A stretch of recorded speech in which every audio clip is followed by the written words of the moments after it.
akan berhembus sebuah angin dari bumi Hijaz. Itu sama Iliyin yang diberi nama Iliyin. Disebut Iliyin karena angin ini halus, lembut. Ya, lembut.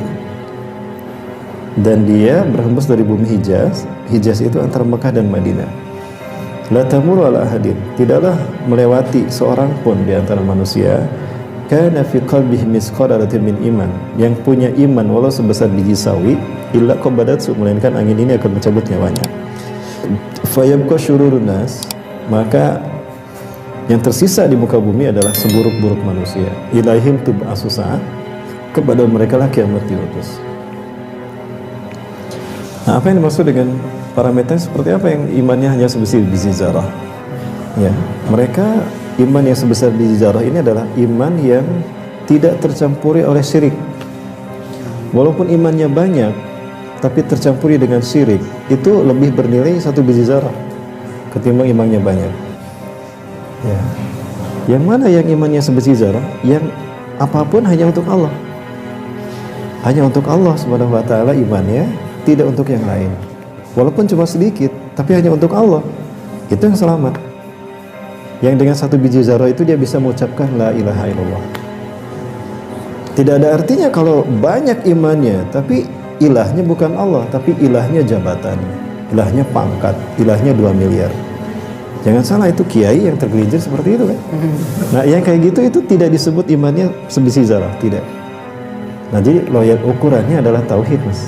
Ukurannya tauhid, loyalitas. Oke, coba kita buka Quran surat At-Taubah ayat 31. Ketika Rasulullah membaca ayat ini, Adi bin Hatim baru masuk Islam. Beliau dari Bani Israel. Nah, beliau berkata begini, "Ya Rasulullah, aku tidak melihat mereka ruku dan sujud kepada para alim mereka, kepada para rahib mereka. Kok dikatakan mereka menyembahnya? Bagaimana bisa begitu ya Rasulullah?" Nah, apa kata Rasulullah SAW? "Bal ya'budunahum," bahkan sungguh mereka menyembahnya. Bagaimana bisa demikian ya Rasulullah? Kaifa yakunu dzalika? Inna ahbarahum wa ruhbanahum yuhallaluna ma haramallahu lahum wa yuharramuna ma ahallallahu lahum. Sesungguhnya alim mereka, rahib mereka menghalalkan apa yang Allah haramkan dan mengharamkan apa yang Allah halalkan. Baik, alhamdulillah. Satu saja yang sekarang fenomenanya sedang terjadi. Mengangkat orang pemimpin dari kalangan orang kafir, halal apa haram? Haram kan? Menjadikan orang kafir sebagai pemimpin. Coba kita lihat, ada ulama yang menghalalkan ya kan? Lalu ulama itu diikuti oleh umat. Nah, begitulah cara umat menyembah ulama tadi. Ulama ini dan umat tadi tidak punya iman walau sebesar biji sawi. Nah, ukurannya itu, Mas. Ukurannya adalah al-wala wal bara. Kepada siapa loyalitas imannya itu diberikan. Walaupun hanya sebesar biji sawi, kalau diserahkan kepada Allah, selamat ya. Walaupun banyak imannya, tapi bukan untuk Allah, tapi untuk pangkat jabatan, untuk harta, nah itu bukan untuk Allah, itu tidak bernilai sama sekali. Nah, jadi yang satu biji zarah itu maksudnya, ya, bukan ukurannya sebesar biji zarah, tidak, tapi kualitas, dengan kualitas. Ya, kalau misalnya antara NU versus Muhammadiyah, itu perbedaan dalam masalah furu kan, akidah tidak bermasalah. Tapi kalau ini akidah, memberikan al-wala wal-bara kepada selain Allah. Nah, ini imannya hangus. Ya, yang satu sebiji zarah pun nggak sah gitu. Karena loyalitasnya bukan untuk Allah Rasul, tapi untuk orang-orang yang memerangi Allah dan Rasul. Buktinya kan ketika Islam dihina, mereka diam saja.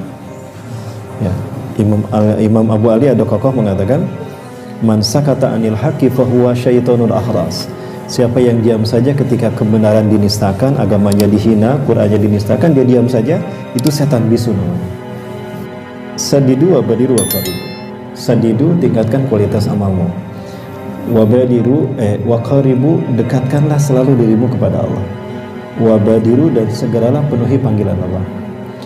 Fa innahu la yudkhilul jannata ahadukum amalu. Karena seseorang masuk surga bukan karena sholatnya, bukan karena hajinya, bukan karena sedekahnya.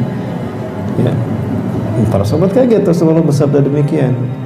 Sehingga mereka para sahabat bertanya, "Wala anta ya Rasulullah?" Tidak pula Anda ya Rasulullah. "Wala ana." Begitu pula saya.